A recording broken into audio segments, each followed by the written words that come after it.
بسم اللہ الرحمن الرحیم۔ میرے بھائی اور بہنوں، جیسا کہ آپ سب جانتے ہیں کہ محرم کا مہینہ شروع ہو چکا ہے۔ ہر مسلمان کو چاہیے کہ محرم کے مہینے میں 3 کام ضرور کرے۔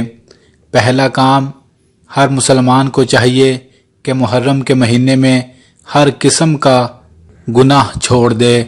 اس مہینے کو دین اسلام نے احترام والا مہینہ کہا ہے اور یہ بڑا محترم مہینہ ہے، لہٰذا یہ سال کا پہلا مہینہ بھی ہے۔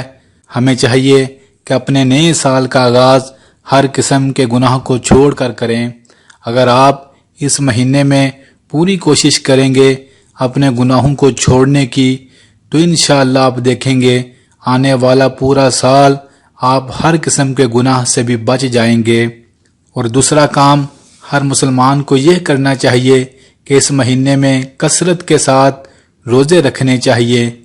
اس مہینے کے بارے میں جناب نبی صلی اللہ علیہ وآلہ وسلم نے فرمایا، اے لوگو، رمضان کے بعد اللہ کے نزدیک سب سے زیادہ پسندیدہ روزے محرم کے روزے ہیں، اور خاص طور پر 10ویں محرم کے روزے کے بارے میں آپ صلی اللہ علیہ وآلہ وسلم نے مسلم کی روایت میں فرمایا، اے لوگو، جو 10ویں محرم کا ایک روزہ رکھتا ہے، اس ایک روزے کے بدلے اللہ رب العالمین اس کی زندگی کے پچھلے 1 سال کے گناہوں کو معاف فرما دیتے ہیں۔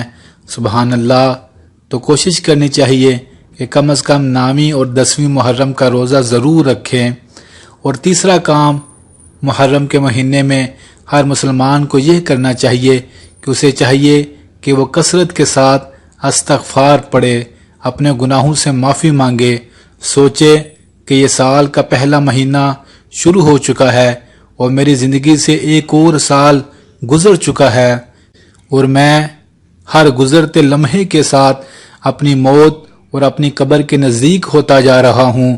وہ سوچے کہ میں نے پچھلی زندگی میں کون سی ایسی نیکیاں اکٹھی کی ہیں کہ جو کل قیامت کے دن اور میری قبر میں میرا سہارا بنے گی، اور وہ یہ بھی سوچے کہ میں نے کون سے گناہ کیے ہیں، وہ گناہ جو میری قبر میں بھی مجھے بے چین کر دیں گے اور محشر کے میدان میں بھی مجھے رسوا کر دیں گے۔ وہ جب چند لمحوں کے لیے میرے بھائی اور بہنوں ہم ان باتوں کی طرف سوچیں گے تو ہمارے سامنے نیکیاں بھی آ جائیں گی اور گناہ بھی آ جائیں گے۔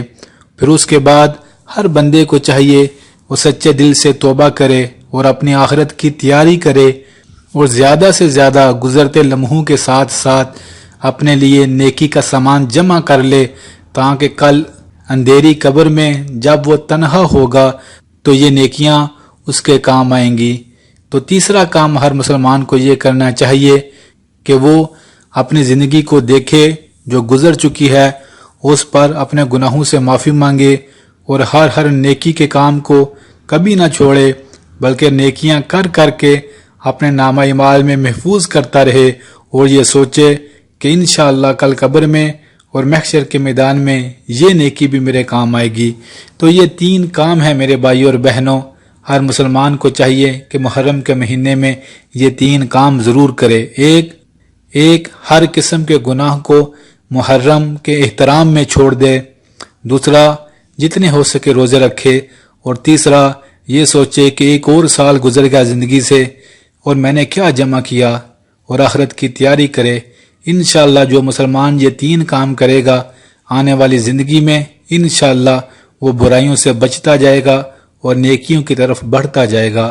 اللہ رب العالمین سے دعا ہے کہ وہ ہم سب کو ان باتوں پر عمل کرنے والا بنا دے، آمین۔